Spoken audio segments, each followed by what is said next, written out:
तैयार होता है कि अगर आपके बाल गिरते हैं तो बाल गिरना भी बंद हो जाएंगे, नरमो मुलायम भी होंगे, लंबे और घने भी होंगे। अगर आपके उम्र से पहले सफ़ेद होना शुरू हो जाते हैं तो इसके मुसलसल इस्तेमाल से इंशाल्लाह कुदरती तौर पे काले होना शुरू हो जाएंगे। बिस्मिल्लाहिर्रहमानिर्रहीम, अस्सलाम वालेकुम व्यूअर्स, विलेज हांडी रोटी यूट्यूब चैनल पे आपको खुश आमदीद। आज मैं फिर हाज़िर हूँ एक नई और बहुत ही मुफीद रेमेडी के साथ।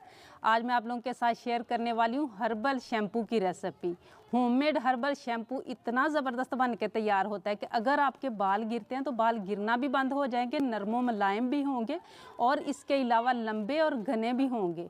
और जो बाल अगर आपके उम्र से पहले सफ़ेद होना शुरू हो जाते हैं तो इसके मुसलसल इस्तेमाल से इंशाल्लाह कुदरती तौर पे काले होना शुरू हो जाएंगे। बहुत ही ज़बरदस्त रेमेडी है और इसको बग़ैर कोई केमिकल डाले हम महीनों स्टोर भी कर सकेंगे। बस आपने वीडियो को एंड तक देखना है, वो भी बिना स्किप किए, ताकि हर स्टेप को आप अच्छी तरह से फॉलो कर सकें और मुझसे ज़्यादा बेहतरीन ये रेमेडी आप घर पे तैयार कर सकें।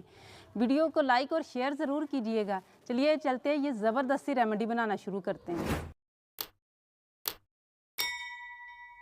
ये फ़ायदों से भरपूर जो शैम्पू हम बनाने लगे हैं ना, इसमें सबसे जो पहली चीज़ है वो आंवले हैं, जो मैंने 50 ग्राम लिए हैं। और यहाँ पे सिकाकाई है, ये भी मैंने 50 ग्राम ली है। और इसके अलावा रेठे हैं, ये भी मैंने 50 ग्राम लिए हैं। और सूखे हुए जो फूल है ना, गुलाब की पत्तियाँ, वो मैंने 2 टेबल स्पून ली हैं।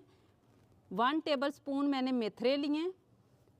और यहाँ पे रोज़मेरी है मेरे पास, ये मैंने 2 टेबल स्पून लिए हैं। ये जो शैम्पू की आज रेमेडी मैं आप लोगों के साथ शेयर करने वाली हूँ ना, ये एक तो आजमाई हुई है, हमारी आजमाई हुई जो रेमेडी है वो मैं शेयर करने लगी। और दूसरा, आप लोगों के कमेंट बहुत ज़्यादा आ रहे थे कि बालों के बारे में कुछ बताया जाए, इसलिए मैं शेयर करने वाली हूँ। मैं अपनी बच्चियों के लिए बनाने लगी थी तो सोचा आप लोगों से भी शेयर कर दी जाए। अब थोड़ा सा पानी लेना है, इस पानी का मैंने कोई नाप नहीं लिया। इन तीनों चीज़ों को जो है ना वो इसके अंदर डालना है और इनको पहले हमने धोना है, क्योंकि जितनी मर्ज़ी अच्छी क्वालिटी का ले लेना ये सारी चीज़ें हम, फिर भी इनके अंदर डस्ट बहुत ज़्यादा होती है। और अगर हम उसी तरह इन्हें भिगो देंगे ना तो वो सारी डस्ट बाद में शैम्पू में जाएगी, फिर हमारे बालों में जाएगी। तो इसलिए इनको धोना बहुत ज़रूरी है। ये देखें पानी का कलर आप। अब इनको जो है ना मैं निकालूंगी एक बर्तन में। इस शैम्पू में जो चीज़ें भी शामिल की जाएंगी ना, इनकी अलग अलग अफादियत जो है ना वो मेरी बताने की ज़रूरत नहीं है, क्योंकि माशाल्लाह आप लोग सभी मुझसे ज़्यादा बेहतर जानते हैं इन सारी चीज़ों के फ़वाइद।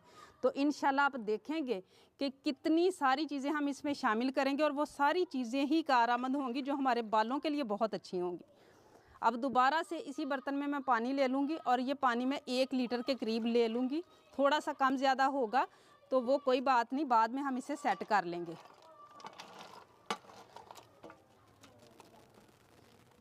अब ये चीज़ें डालने के बाद जो है ना, यहाँ पे रोज़मेरी लीव्स जो है ना ये डाल लेंगे और गुलाब की जो पत्तियाँ हैं ये भी डाल लेंगे और जो मेथरे हमने रखे हुए हैं ये भी डाल लेंगे। अब ये सारी चीज़ों को हमने जो है ना पूरी रात के लिए छोड़ देना भीगने के लिए। इन चीज़ों को सारी रात के लिए मैंने रूम टेम्परेचर पे छोड़ दिया था। अब इनको हम डालेंगे एक कढ़ाई में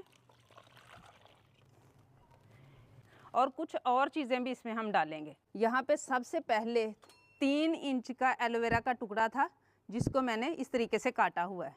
और यहाँ पे मेरे पास है अलसी के बीज, ये मैंने 3 टेबल स्पून लिए हैं। 2 टेबल स्पून कलवंजी है, ये डाल लेंगे। अभी और भी बहुत सी चीज़ें इसमें जाएंगी, लेकिन उससे पहले हमने इनको जो है ना वो पका लेना है अच्छी तरह से। इसे हम पकने के लिए रख देंगे और 20 से 25 मिनट इस तरीके से हिलाते हुए हमने इनको पका लेना है। और इसमें मैं शामिल करूँगी चावल का पानी। मैंने आधा कप पानी लिया था और मैंने 3 टेबल स्पून चावल लिए थे, 1 घंटा भिगो के रख दिया था और ये अब इसमें शामिल कर लिया है।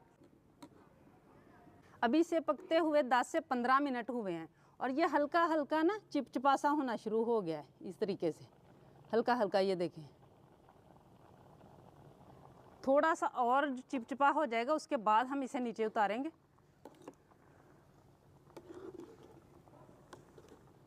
इसे पकते हुए 20-25 मिनट हो चुके हैं।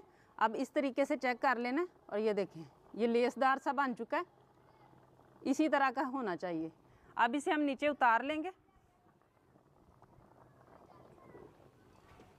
और फ़ौरन इसको हमने गरम गरम छान लेना। ठंडा हो गया तो लेसदार ज़्यादा हो जाएगा, छाना नहीं जाएगा। यहाँ पे एक छन्नी मैंने ले ली है, बारीक सी छन्नी लेनी है।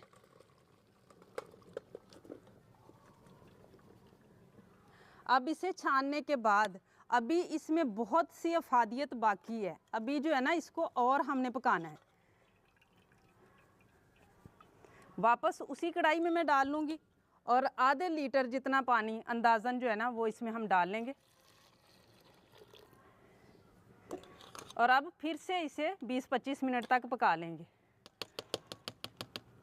एक ही मर्तबा आपने 1.5 लीटर पानी डाल के नहीं रख लेना, क्योंकि पानी गाढ़ा हो जाएगा, फिर इसकी अफादियत जो है ना वो उतनी नहीं निकलती इन चीज़ों से।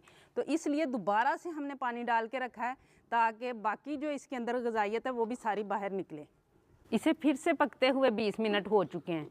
अब अगर आप इस तरीके से चेक करेंगे ना तो बहुत हल्का सा बस महसूस होगा इस तरीके से। ये देखें, अब तार नहीं निकल रही, चिपचिपाहट जो है ना अब कम है। तो अब इसको हमने जो है ना वो इतना ठंडा करना है कि हाथ लगाने के काबिल हो जाए। ये तकरीबन 50% तक ठंडा हो चुका है। अब इसको हमने इस तरीके से मसल के ना तो सारा इसके अंदर से जो है ना वो असर निकालना है। और देखें, अभी मैं इसको जो है ना सिर्फ मसल रही हूँ और झाग बनना शुरू हो गया है। इस तरीके से अच्छी तरह से मसल लेना है। और इसमें आप इस शैम्पू में आपने कच्चा पानी कोई इस्तेमाल नहीं करना, वही पानी इस्तेमाल करना है जैसे पहले भी हमने पकाया है और अब भी पकाया है, क्योंकि शैम्पू को हमने स्टोर करना है, वो भी बगैर केमिकल डाले। तो अगर आप कच्चा पानी सादा वैसे ही किसी वजह से शामिल करेंगे तो उससे हमारा शैम्पू जो है वो ख़राब हो सकता है। और माशाल्लाह झाग देखें।